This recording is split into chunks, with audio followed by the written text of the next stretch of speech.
The obsidian shard hung in the void, a wound in the fabric of spacetime. It did not reflect the light of the distant nebulae, it consumed it. In the hallowed, cavernous expanse of the chamber of celestial Concord, the hologram of the vessel floated, a silent, three-dimensional effigy of dread. Its scale was immense, dwarfing the escorting frigates of the hegemony patrol that kept a respectful, terrified distance. There were no visible weapon emplacements, no engine signatures that pulsed with overt power, no communication arrays that betrayed a desire for contact. There was only a perfect, geometric stillness, a quiet assertion of presence that was more unnerving than any declaration of war. High Emissary Vorlag of the Vexian Ascendancy stood on his floating dais, his ancient carapace etched with the lines of 1,000 cycles of diplomacy and conflict.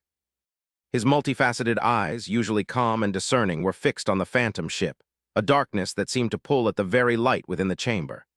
The air, a carefully synthesized mix of breathable gases for the dozen assembled species of the Cygnian hegemony, felt thin and cold. It was a silence filled with the unsaid, the feared, the incomprehensible. "It has not moved in 37 rotations," a voice like grinding stones echoed from the Cathar dais. Warlord Grak stood, his massive, furred form radiating an almost visible aura of impatience and aggression. His forearms were crossed over a chest adorned with the polished skulls of lesser predators. "It does not answer our hails. It does not acknowledge our fleet. It simply waits. This is not the posture of a lost explorer or a timid diplomat. This is the posture of a predator, coiled and confident, waiting for the moment to strike. It is an insult to the authority of this hegemony." From a pillar of crystalline light, a different voice emerged, resonant and harmonic, devoid of emotion. It was shard-mined Corinth of the Lumina, a being of pure, sentient energy contained within a complex crystalline lattice. "The term insult is a projection of biological ego, Warlord. The data is unambiguous. The vessel is operating at minimal energy expenditure, consistent with a state of passive observation. Its gravitic signature, while immense, is perfectly stable. It is not coiled, it is at rest. The anomaly is not its hostility, but its absolute lack of it. It is a puzzle, not a threat." Vorlag let the two opposing viewpoints hang in the vast chamber, puzzle or threat, the two poles of the unknown. For generations, the hegemony had expanded, absorbing or pacifying species, creating a bastion of ordered civilization in a chaotic arm of the galaxy. They had encountered warriors and philosophers, traders and zealots. They had protocols for every kind of first contact, meticulously crafted from centuries of experience. But there was no protocol for this. There was no precedent for a power that could manifest a warship of such scale and sophistication, only to have it do nothing at all. The vessel had appeared without a ripple in hyperspace, as if it had simply willed itself into existence at the edge of their sovereign territory. The long-range sensors had not detected its approach. It was suddenly just there, a black monolith against the stars. "Its silence is a weapon," Grak countered, his voice a low growl. "It forces us to reveal ourselves. We assemble our fleets, we broadcast our intentions, we show our strength and our fear. It in turn reveals nothing. It learns everything while we learn nothing. This is a strategy of profound arrogance. It believes we are not worthy of its attention. I say we teach at the price of such hubris. A single focused volley from the Grand Armada will break that silence, and we will see what bleeds from its hull." The very thought sent a tremor of disquiet through Vorlag. The Cathar were a necessary component of the hegemony. Their strength had secured borders and quelled rebellions, but their solutions were always brutal and final. To fire upon a silent, unknown vessel of such obvious power was an act of galactic madness. It was the swatting of a slumbering leviathan. Vorlag's gaze drifted across the other emissaries. The insectoid quolls shivered their antennae in nervous patterns. The amorphous gelatinate concordance pulsed with a slow, anxious bioluminescence. Fear was the dominant emotion in the room, a palpable miasma that Grak's bravado could not dispel. Only the lumina remained placid, their crystalline forms refracting the holographic light with cold, analytical beauty. "To attack without provocation is to declare ourselves savages," Vorlag finally spoke, his voice carrying the weight of his age and station. It was not loud, but it commanded the attention of the chamber. "We would be proving ourselves to be the very primitives this vessel may assume we are. We have established a perimeter. We have broadcast hails on every known frequency, from simple mathematical cons. PTS to the complex empathy waves of the sessions. The lack of response is, in itself, a message. We must dedicate our resources to deciphering it, not obliterating it." Decipher silence? Emissary, you speak in paradoxes, Grax scoffed. While your scholars meditate on the meaning of nothing, our borders are threatened by a shadow of unknown intent. Its material composition is beyond our understanding. Our deepest scans are absorbed without a trace. The energy it contains within its hull could crack a moon, yet it sits dormant. This is not a scientific curiosity. It is a blade held to the throat of the hegemony, and you are admiring its craftsmanship.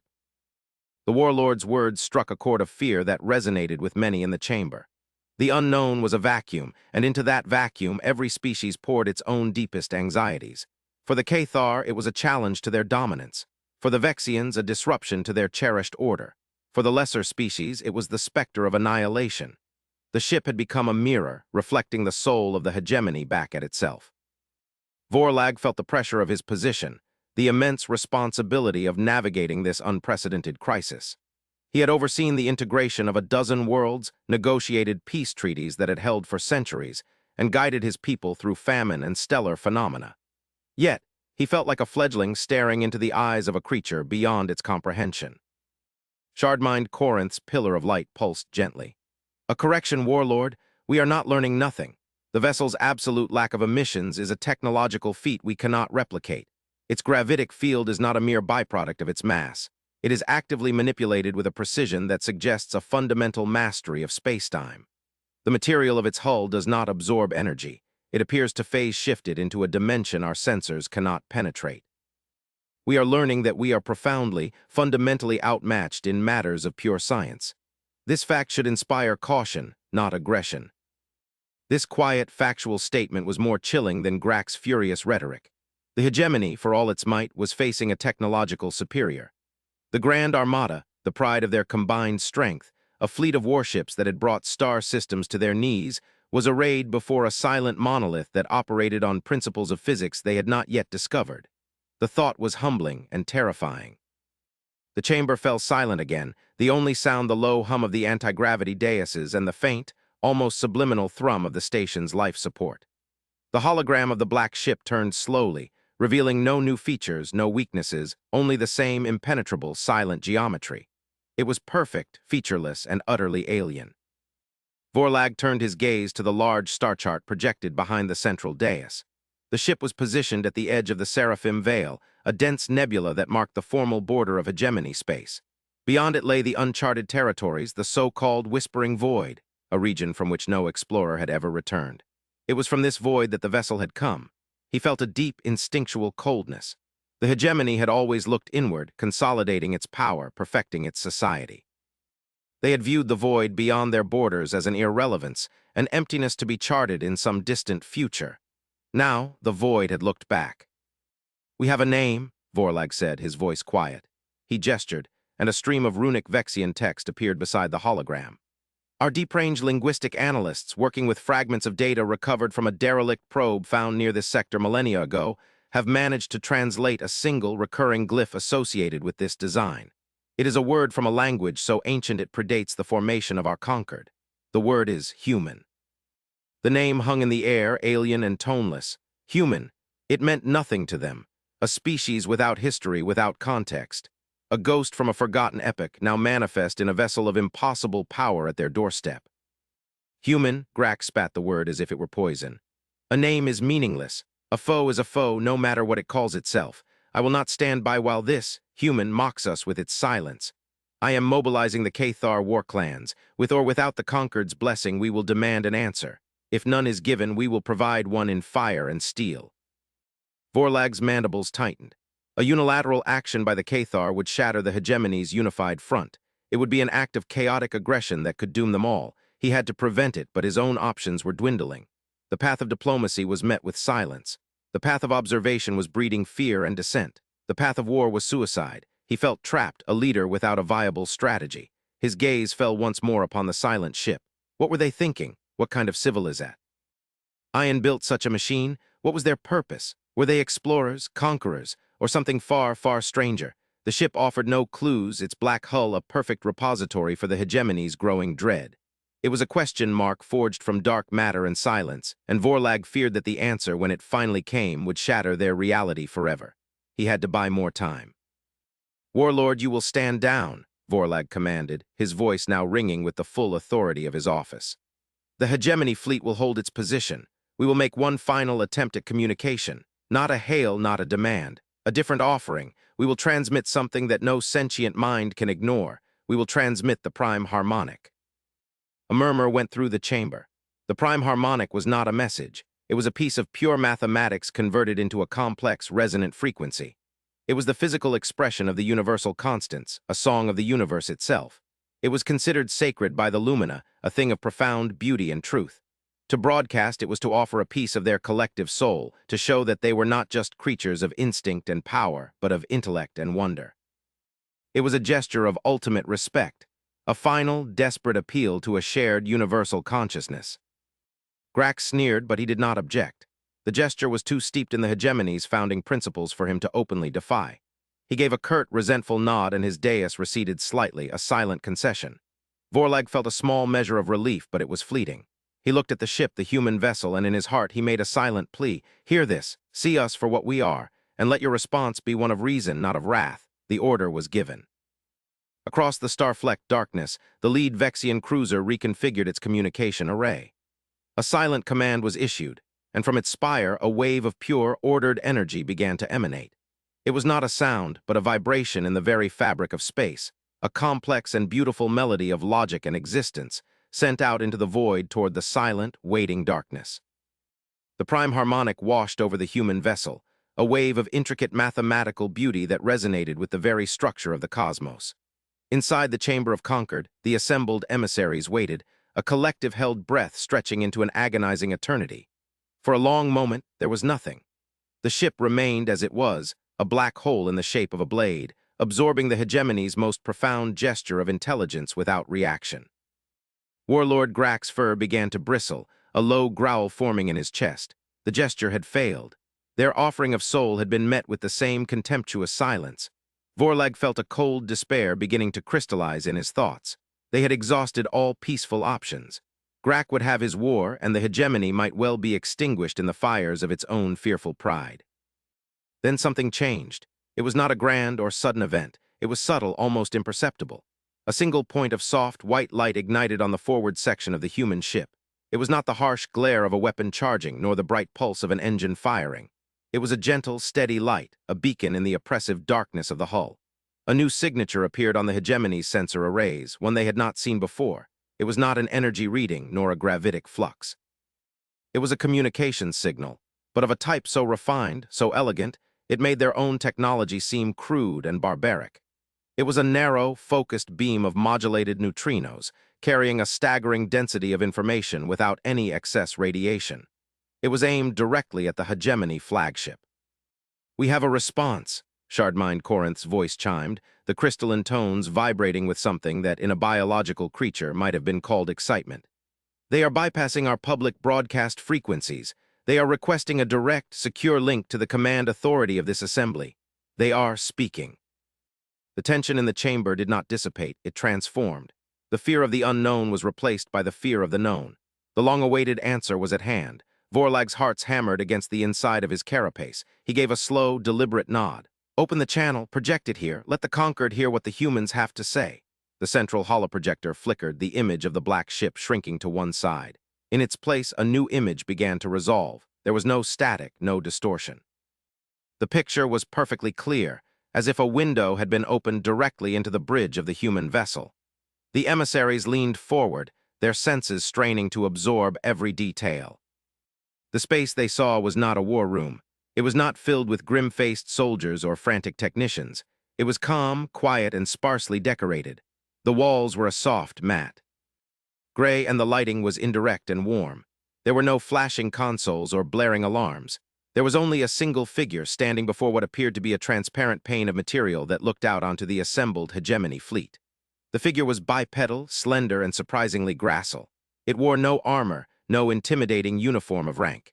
Its attire was simple, a dark blue fabric that seemed comfortable and functional.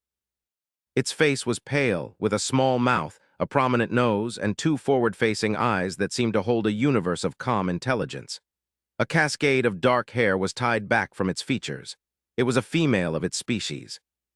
She stood with her hands clasped gently behind her back, her posture one of relaxed professionalism. Her gaze was not directed at the camera, but seemingly outward at the Vexian flagship that floated before her own vessel. For a moment she said nothing, simply observing. It was another power play, Vorlag thought, a final assertion of dominance. But as he looked closer, he did not see arrogance in her expression. He saw contemplation. A deep, thoughtful stillness that was neither aggressive nor fearful. Finally, she turned her head slightly, her gaze meeting theirs through the holographic projection. Her eyes, a deep shade of brown, were clear and direct. When she spoke, her voice was not processed through a harsh translator. It was a perfectly synthesized rendition of the Vexian trade language, fluid and unaccented, yet it carried the unique cadence and tone of her own natural speech. The sound was melodic, measured, and utterly calm. "This is Ambassador Evelyn Reed of the Terran Confederacy vessel Vigilance," she said, her voice filling the silent chamber. "We acknowledge your transmission of the prime harmonic. It is a beautiful expression of a mature intelligence. We apologize for our delayed response. Our protocols required a period of passive observation to ascertain the nature of your political and military structure. We needed to be certain we were speaking to a unified and rational authority." The simplicity and directness of the statement were disarming.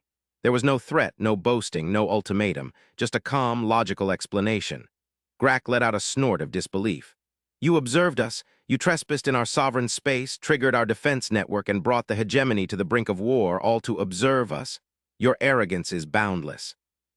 Ambassador Reed's gaze shifted to the Cathar dais. Her expression did not change.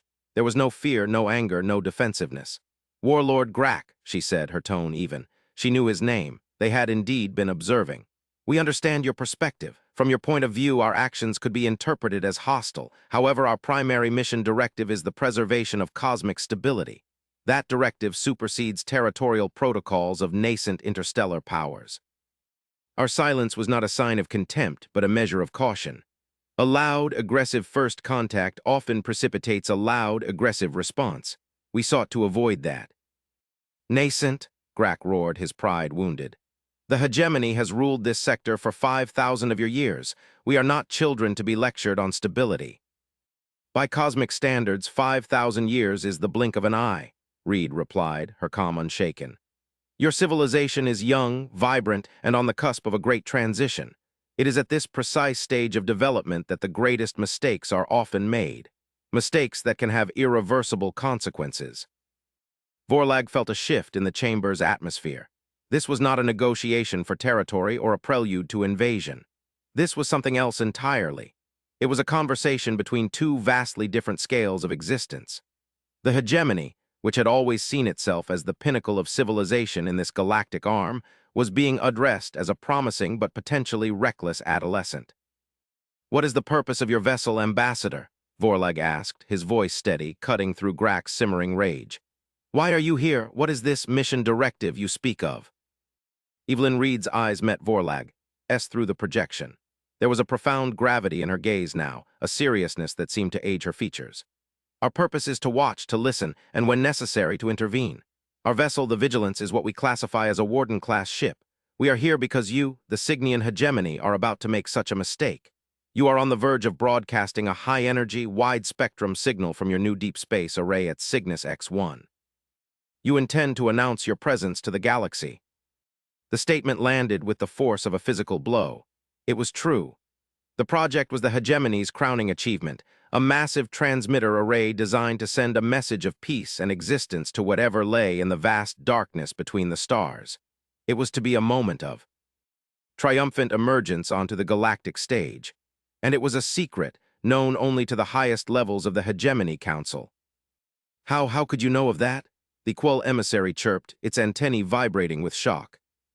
"We know because it is a predictable step for a civilization like yours," Reed explained patiently. "The desire to reach out to end the cosmic loneliness is a near-universal impulse among social, intelligent species. It is also almost universally the single most dangerous action a civilization can take." A cold silence fell upon the chamber. Reed's words were heavy with an implication that none of them had ever considered. Danger? Their message was one of peace, an offering of friendship. "Explain," Vorlag commanded, his voice barely a whisper. Ambassador Reed gestured, and the view behind her changed. The calm bridge of the vigilance was replaced by a stark, silent representation of the galaxy. It was a swirling vortex of stars, but it was colored with unfamiliar data. Most of it was dark, empty. But here and there, scattered across the spiral arms, were tiny, isolated points of light. "This is the galaxy as we see it," she said, her voice taking on a somber tone. "Not as a collection of stars, but as a collection of life, or more accurately, the remnants of it. You believe the universe is empty and you are the first to awaken. You are wrong. The universe was once loud, very loud." The map zoomed in on one of the points of light. It became a solar system. A world, blue and green, not unlike the homeworlds of several species in the chamber, came into view. This was the Tikar Dominion, a civilization of brilliant mathematicians and artists. They achieved interstellar travel approximately 90,000 years ago. Like you, they built a great beacon. They broadcast their poetry, their mathematics, their songs into the void, hoping to find a kindred spirit. The image of the world shimmered. A faint, ghostly signal could be seen radiating from it, a beautiful, complex wave of information. "They did not find a friend," Reed continued, her voice soft and heavy with a sorrow that felt ancient. "They found a predator. The galaxy is not an empty forum waiting for new voices. It is a dark forest filled with silent hunters. Loud noises attract attention, and in this forest, attention is death." As she spoke, a new signal appeared on the map, a thin, aggressive red line lancing across interstellar space, aimed directly at the Tikar homeworld. It was not a message. It was a weaponized energy packet of unimaginable power. The blue-green world flashed white, and then it was gone, replaced by an expanding cloud of superheated gas and dust.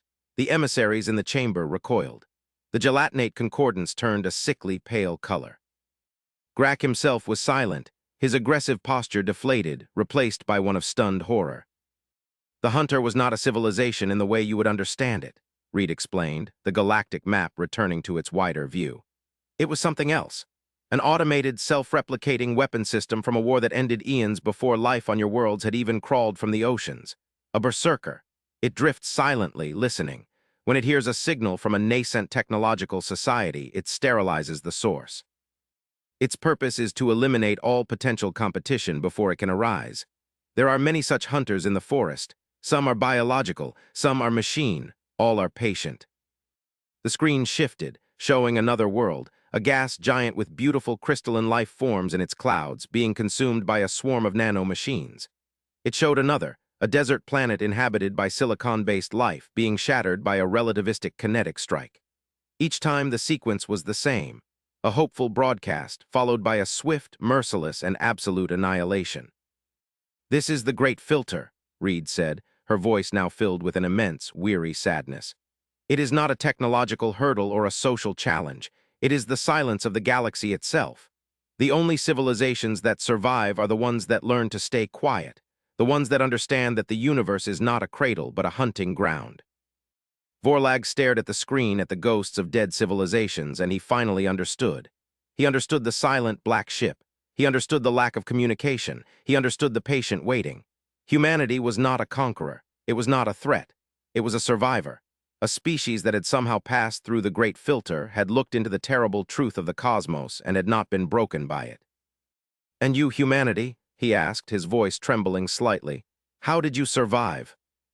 Evelyn Reed's calm expression finally broke just for a moment. A flicker of ancient pain, of a memory carried through generations, crossed her features. "We were lucky," she said. "We were a very loud, very naive species. We filled our skies with noise. We were about to show out into the cosmos, just as you are. But before we could, we found a message, not from the stars, but buried on a moon in our own system. A warning left by another species that had visited long ago, a species that had learned the lesson the hard way and had been extinguished for it. They left a final testament, a tombstone that screamed one word across the ages: silence. We learned," she continued, her composure returning. "We turned inward. We developed our technology in quiet. We learned to shield our worlds, to communicate with neutrinos and quantum entanglement, to move through space without leaving a wake. We learned to become ghosts. And when we were strong enough, when we had mastered the physics of silence, we took up our watch. We became the Wardens." The grand reveal washed over the Chamber of Concord, a wave of understanding so profound it was physically painful. The human ship was not a warship in the way Grack had imagined. Its purpose was not to project power, but to suppress noise. It was a shield. Its immense gravitic control was not for destroying planets, but for bending spacetime to create a zone of acoustic dampening around developing civilizations. Its dark, absorbent hull was not armor, but a stealth system designed to make it invisible to the hunters in the dark. It was a shepherd's crook, not a sword. "You came to protect us?" Shardmind Corinth asked, its harmonic voice filled with a new, complex emotion. "Oh, we came to stop you from committing suicide," Reed corrected gently, "and to offer you a choice. You can continue on your current path, broadcast your existence, and face the consequences. Our mission would then be to observe and record your end as we have for so many others, or you can join the silent community. You can learn the ways of the galaxy as it truly is. You can learn to survive. We will teach you. We will share our technology, our knowledge. We will help you become quiet." The offer was staggering, a gift of knowledge and survival from a species they had been ready to condemn as a monstrous aggressor. Grak, the mighty Cathar warlord, slowly lowered himself onto his dais. He looked small, humbled. The skulls on his chest no longer seemed like trophies of a mighty warrior, but like the trinkets of a naive child who had never known true danger. You would do this for us?" he rumbled, his voice thick with a confusion that bordered on shame. "Why, we were prepared to destroy you." Ambassador Reed offered a small, sad smile. It was the first time her expression had changed so overtly. Because that is what a community does. It protects its members, especially the young and unaware. The galaxy is a dark and terrifying place. The only way to survive it is together, in silence. Vorlag looked around the chamber. He saw his own awe and terror reflected in the eyes of every emissary. Their entire worldview, their perception of their place in the universe, had been shattered and rebuilt in a matter of moments. They were not the masters of their corner of the galaxy.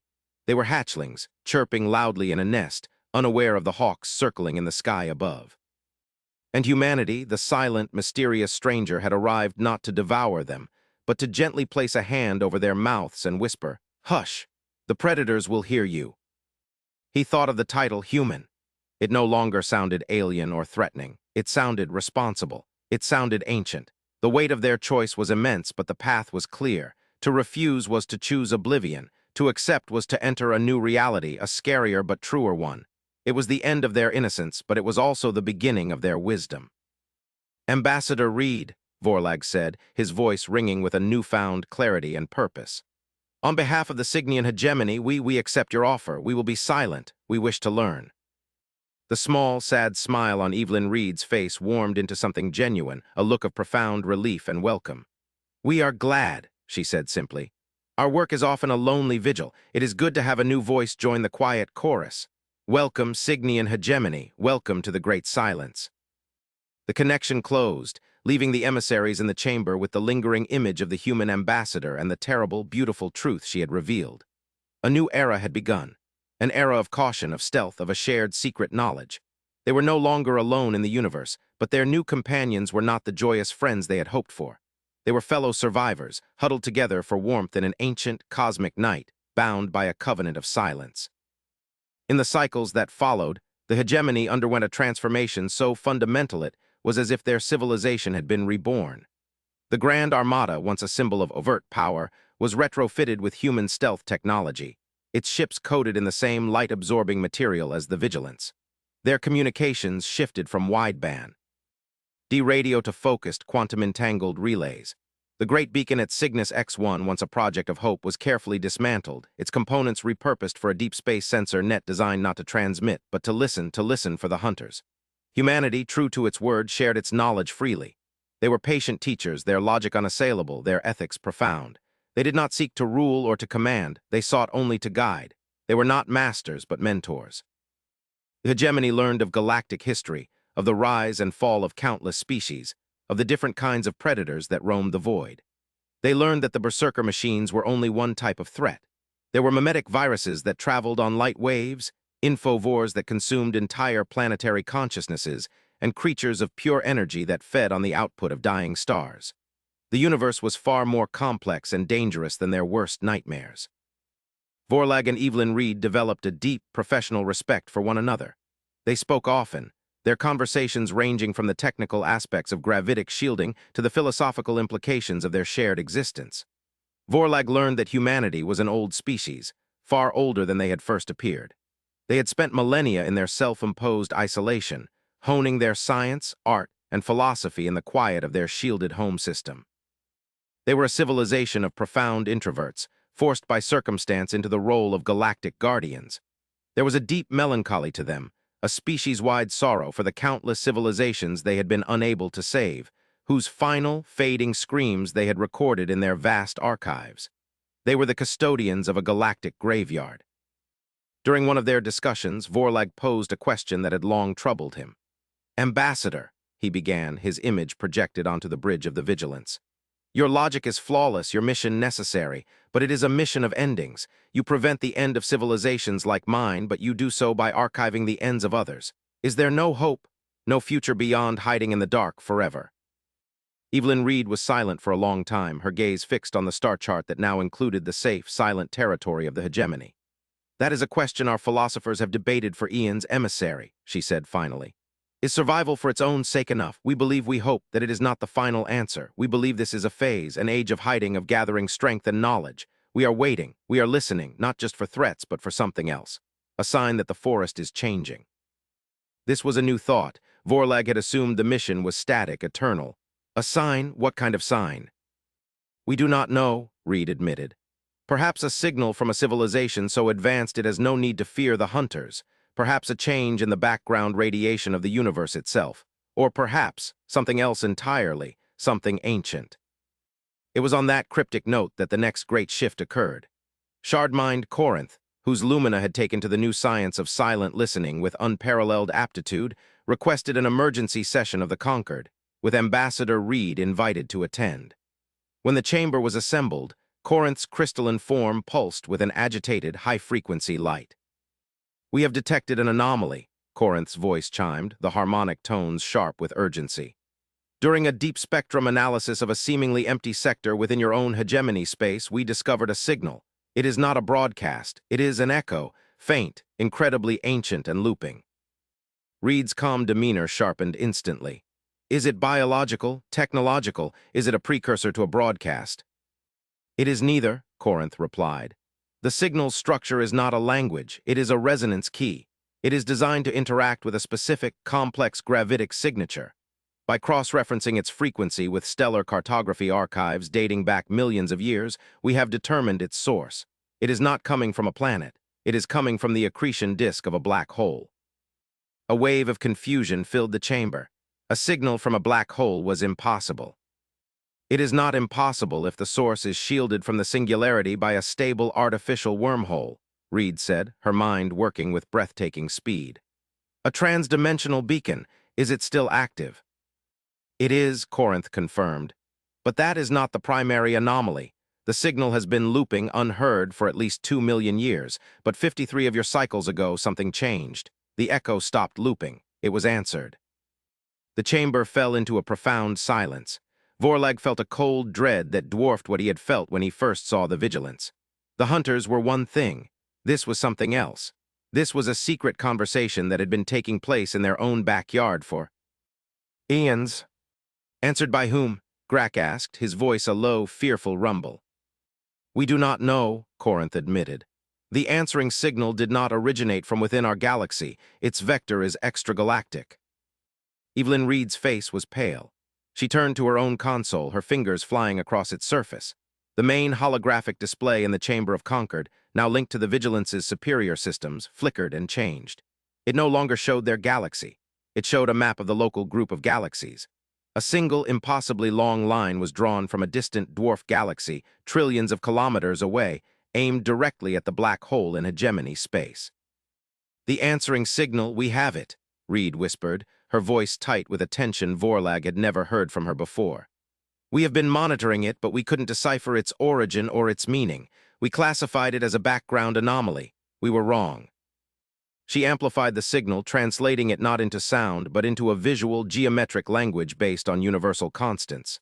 A cascade of complex shapes and patterns filled the air. It was not a threat. It was not a weapon. It was a diagram, a blueprint. "My God," Reed breathed. "What is it, Ambassador?" Vorlag pressed, his heart's pounding. Evelyn Reed looked up from her console, her eyes wide with an emotion that was a terrifying mixture of awe and profound existential fear. "It's not a weapon, it's not a message of conquest," she said, her voice shaking for the first time. "It's an activation key. The signal from the black hole wasn't a beacon. It was a lock, and this is the key." The geometric patterns on the screen resolved into a final, stunning image. It was a schematic of a device of impossible scale and complexity, a structure that, according to the accompanying physics, would be woven into the very fabric of spacetime itself. "What does it build?" Shardmind Corinth asked, its light pulsing in a frantic rhythm. Reed's eyes met Vorlag's. The calm, composed ambassador was gone, replaced by a mortal being staring into the face of an incomprehensible power. "It doesn't build a thing," she said, her voice barely audible. "It builds a door, a gateway. The schematics are for an intergalactic bridge." The final implication settled upon the chamber, a weight beyond comprehension. The great dark forest, the hunters, the millennia of hiding in silence, all of it had been a distraction. It was the local danger, the predators in their small corner of the woods. But they had been so focused on the rustling in the bushes that they had never thought to look up. They had never imagined that someone or something might be trying to unlock the gate to the entire forest from the outside. The silence they had so carefully cultivated was about to be broken, not by the shriek of a berserker, but by the sound of a key turning in a lock that was millions of years old. A lock that would open a path to vistas and powers beyond their wildest imaginings, or to horrors that would make the hunters in the dark seem like gentle pets. Vorlag looked from the terrifying schematic to the face of the human ambassador, and he understood. The true test had just begun. Their alliance, forged in the shadow of the Great Filter, was not the end of their struggle for survival. It was the beginning of a new, far grander, and infinitely more terrifying role. They were no longer just the wardens of silence. They were now the gatekeepers, and something was knocking.